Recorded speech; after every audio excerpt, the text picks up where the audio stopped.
people will go for a really full coverage, heavy foundation right off the bat and think, I'm oily, I need all of this coverage, all of these things. Sometimes that almost makes it worse and your face is gonna be overproducing things. So this is gonna be your steps on getting a flawless foundation base with oily skin and keeping it on throughout the day. I know that you had said you did a little bit of skin prep prior. Would you like to share what you used this morning? I washed my face.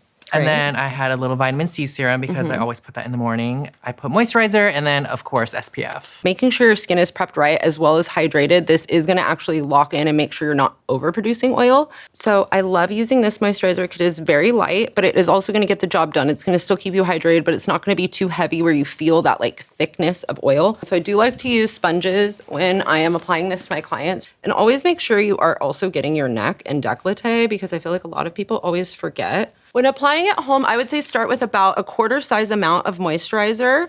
And then if you need more, you can work it in. And if you need less, you can literally just bring it down to your neck and make sure everything is extremely moisturized because we like nice moisturized skin everywhere. As somebody with oily skin, I would say stay away from any moisturizers or oils that are too heavy. So I like to do this about 5 minutes before we're really gonna get into everything so it can really just soak into the skin. Where are your exact oil spots that you get extremely oily in? Maybe. T-zone for sure. Great. A little bit around the nose area on the sides. Sometimes on the chin. Okay. Yeah. So we're going to go in on the T-zone and use the One Size Secure the Blur, and we're gonna go in and just tap this into the zones that we want to control the oil in so we do not disrupt the skincare and all the other things that we've already put onto our face. And this is gonna secure our makeup on all day. A lot of times if you start circling things around, as you mentioned too, it'll start to peel off some of your moisturizer and the skin prep you've put on.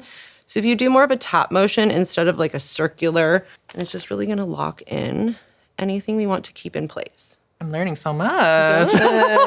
Honestly, it's kind of, I feel like there's a taboo about using your hands. Use your hands. No, it's like the best tool. Obviously make sure you're keeping them clean throughout the process as well, just because sometimes I'll forget and get, eyeliner across my face because I wiped it on my hand. But I do like to just go in and make sure everything is just prepped right before we get started, because if you have a good base, everything's just gonna look flawless. I use about a dime size amount of primer and I just kind of work this throughout the face. I don't honestly even use all of it sometimes, as you can see on my little paper here, but about a pea size amount is perfect, and then you can work from there. And we did a lot of skin prep, so if you do your skin prep properly, you don't need a lot of primer. And you also want the skin to just feel a little tacky, so that way then when you put the makeup on, it's really gonna lock in. And as you can also see, I would love to clip our hair out of the way when we were gonna do our glam so we not get any makeup in our hair. If we are gonna go in and do a true color correcting, I am the same way where I have a little bit of darkness. Not bad, but if you have any purple or discoloration, I love going in with something that's a little bit yellow because this is just gonna go in and cancel it out. This is where we go into our contrasting colors, our color wheel. I love this color corrector. This is in the shade, oh goodness, Pale Sun. We love this. It's from Cali Ray. And it's just great because it's not too heavy. So again, this is something that's very lightweight. So when you do put it on, it's not gonna be built up and look super heavy on the skin. This is one of the Makeup by Mario brushes, but we're just gonna go in and slightly tap where we would like to cancel out any of that darkness. So this brush I am obsessed with by Makeup by Mario because it fits very nicely in all of the contours of the face that you're trying to work in. So this is great because you can actually get into the corners of your eyes and it's soft. And I love a little tapping motion, again, as opposed to like a full swirl, because this is just gonna kind of get your makeup to look like your skin. You just get a little bit of cancellation there of color and it's not too heavy. If you use a smaller brush, you're actually going to be able to accentuate and pinpoint what you're trying to do. I'm learning that tapping is the motion. I love a little tap. I'm like, tap, I wonder tap, if you can tap. see. I'm like, wow. But so I like this because I feel like you don't have to necessarily even do a bunch of foundation or skin. Like you could honestly do this and just run to the store. Sometimes too, I do get discoloration on my upper eye.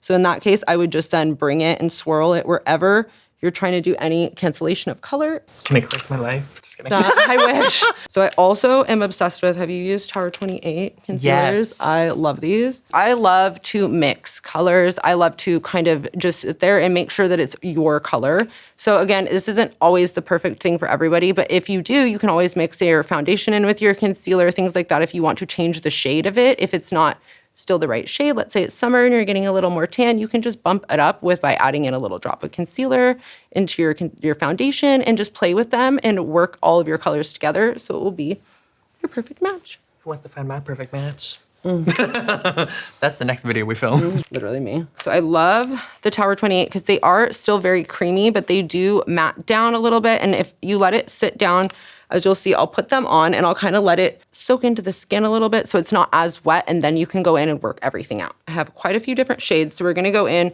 with different colors depending on if we want to do any pinpointing or do any brightening under the eyes. We can go in and play with that. I just came back from Brazil, so I might be like tan on the outside. Fine. I'm the same way. I'm like, I also, when I do tan, I don't tan my face. So my face is always about 7 shades lighter than my body. Well, that's good because we're always protecting it. So first we're gonna work in that T-zone where we did put the primers and just kind of set everything down and start working under the eye. And again, we're just neutralizing everything before we put on our foundation. And if you go in and kind of work in layers, it's gonna just look like skin without it looking and feeling like you're wearing a lot of makeup. So again, just blend. I feel like anytime you're in doubt, just blend. Whether it's your face, I say that all the time. Your eyes, like literally, I'm like, if you think it's enough, it's not, just keep blending. First, focus on where we are making sure that we want to keep that oil control under. These are gonna matte down as well. So if I'm working on these areas first and then putting foundation elsewhere, it's just gonna kind of secure more.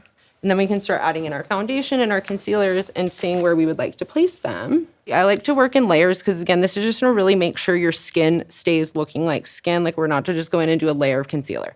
We're not gonna go in and just do a layer of foundation and call it a day. We're gonna kind of work everything in.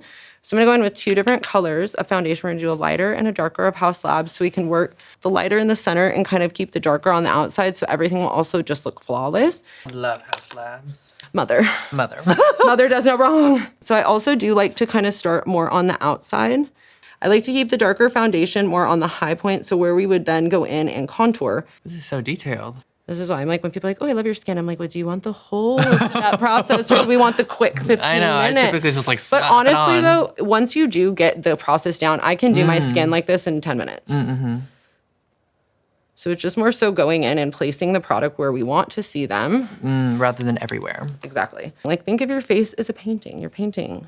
So like, if you think about it, in paint, you wouldn't just use one color. You need to have dimension. But as you can see, then we're kind of pulling everything down, and it's already looking beautiful, and we don't have foundation even everywhere. If you kind of pinpoint where you're putting it, you're able to work with it, as opposed to just putting it everywhere and then having to be like, oh shoot, did I put too much on? Now you're like trying to blend it out, and you're it looks like a mask.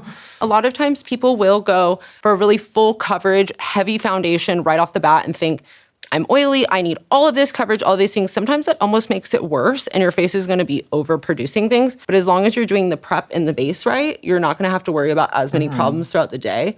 And honestly, I do like a lot of the more natural products with oily skin because I feel like it does end up working in better. Literally me in 2016, I would use like a full matte foundation and full matte concealer, thinking like, oh my God, I have acne, I need to cover it up, but it's just making it worse.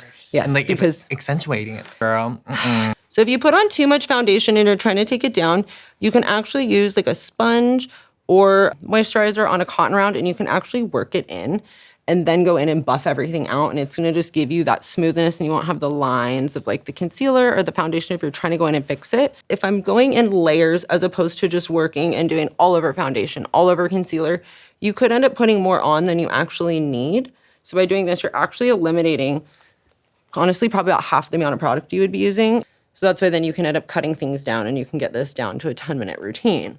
And now we're gonna go in with a little bit of the lighter foundation and just continue blending the lower parts of the face into the darker parts of what we used up here. And always make sure too, you are bringing everything down your neck. If you think you've brought it down far enough, just keep going. Ooh, okay, period. Well, because a lot of times too, it's just gonna keep everything all matching as well. So it's really gonna just look like this is your skin. This is so relaxing. You have beautiful skin. It's like a little massage for your face. This is where all the concealer and the foundation, everything is going to marry together. And then we can see if we want to go in and add any more, if we want to add any lightness under the eyes, you can go in and pinpoint where you would like to put those things, but without having to get it all over your whole face. Your skin is literally perfect. Oh my God, it's the moans. I had oily, acne-prone skin, and so I tended to use like heavy, matte, full coverage products. And it would just, again, accentuate and add more to the problem. So now everybody's like, your skin looks smoother, you're like glowing. And I'm like, it's the moans. Well, it's beautiful. It's looking great. What skincare do you use at home? Do you have a specific skincare routine in order to help keep your oil under control, or do you not have to worry about it as much anymore? I actually love to just hydrate regardless. Okay. Like I actually use a face oil every night. I used to be scared of face oils because I was like, oh my God, I'm oily. I don't want to like clog my pores. But no, I think as you age and hydration, the glow, like that's just what we want. And also, as you pointed out, you said you use like an oil and stuff at night. Don't be scared to use those types of products at night because you're going to go to sleep. You want your skin to really soak all of that in and take in that moisture. So when you're doing your makeup, yes, you might not necessarily want to use an oil or something that's going to separate or be too heavy. But at night, that's when you can really go part in. Of the prep for the next day. Exactly. So if you prep your skin great the night before and you wake up and then throw a little bit of moisture on, it looks much better than if you're just like then trying to work against the problem over and over again. This just makes it easy for everyone. And honestly, I do love like a whole skin prep before bed. It's like a ritual. It is. It just gets me like ready for bed. I'm like, okay, I'm good now. I'm like, my future self will thank me. Well, that too. I know. Literally. There are so many times though that I'll wake up and I'm like, oh wow, okay. It was good that I did my skin prep before bed, or Wash actually your really face. went in on it. As we can see, this is just looking so flawless and beautiful. You can't even see your face, which is kind of funny. Can you? I mean, the reflection kind of of this camera. I'm like, do you hey. want to see it in a little mirror? But it doesn't look like you're wearing a lot of makeup. No, Does it just feel like you're wearing a lot? No. Like it still feels like you don't really have a lot on, correct? I feel good, girl. Because if you get everything just beautiful and flawless and clean to begin with, then you have the perfect base to do literally whatever kind of look you want throughout the day. So if you want to get more coverage anywhere, this is when you can go in and really just start adding things where you want them. If you want to get a little brighter under your eye, if you want to do any little contouring, this would be when you start to do that. I actually think the secret is no stress. That and sleep. But no men. Oh, girl, you should have seen me when I was going through a situationship. Ooh! Same. That's why now I think I'm always just like, look, Treacherous. I'm like, I love my animals. They keep me Right? happy. It's that glow of peace and happiness. Guys, beautiful, beautiful, flawless. I am obsessed with these concealers. They're so great. I like to use what is ever left over on my sponge. So you're going to still have a little bit of foundation and stuff on here. So this is where we're going to go in and pat everything together. There's no lines. Everything just matches perfectly and blends in perfectly. So the concealer proposed to the foundation, and now they're married. Exactly. Now they're together. Before I put on powder and things, I love using a spray. So I'm going to go in first with the airbrush. Do you like her? I Do you love her. Yes. Favorite. So we're going to do a nice mist all over the face, very generously. This is a Charlotte Tilbury airbrush setting spray. You can use this as a finishing product, but I like to use this in the middle of skin because it's going to kind of give you that set. And then you can go in and put the powder and it's really going to lock it in. It's not going to get overly oily, but it'll make sure it's not going to move. We're on our last step, which is going to be powder. And so by doing our powder, we're going to lock every single thing in that we just put down. And I like to go in first with a loose setting powder. I love the Mario. This is number 2, Neutral Light. So before you set, just make sure everything's really blended out. And then go in and just tap and just start setting some of this powder on our points that we know we're going to get oily. We don't want to go circular motion because it's going to disrupt things. I also love how this is not like a ginormous brush. So brushes, if you're using brushes that fit the shape of what you're using, it's actually going to look better. So that's why we're using a very small brush to go under the face and set because it fits. I'm going to go in with one of these sponges. And again, you're going to put powder on it, but tap it off. So it should look similar to this. And then from there, you can just go in and start tapping the under eye area and a little bit on the nose, since this is our T-zone where we know we're going to get oily. Tell me about it. Less is more. Less is more, because you can always add more, but it's a lot harder to get it off. Kind of like plastic surgery. Exactly. So if we do it more minimally, it's easier. So as you can see, this side has the perfect powdered, beautiful. And then this is before we've fully set the other side. So you can see it is not as completely matted down, but this is, we did a touch of powder, but now we're going to go in with the sponge and finish. We're not doing a full crazy bake. I feel like sometimes that is where you kind of can draw the line. You need to stop. Not you, but just in general. Just stop. You can do a slight bake, but you don't need to do too much. When do you recommend a bake? If let's say you're going to be out all day and you know you're going to be dripping sweat. Because if I do get oily, I like to use a finishing powder just to kind of, again, marry everything together, but it's also going to keep it matted down.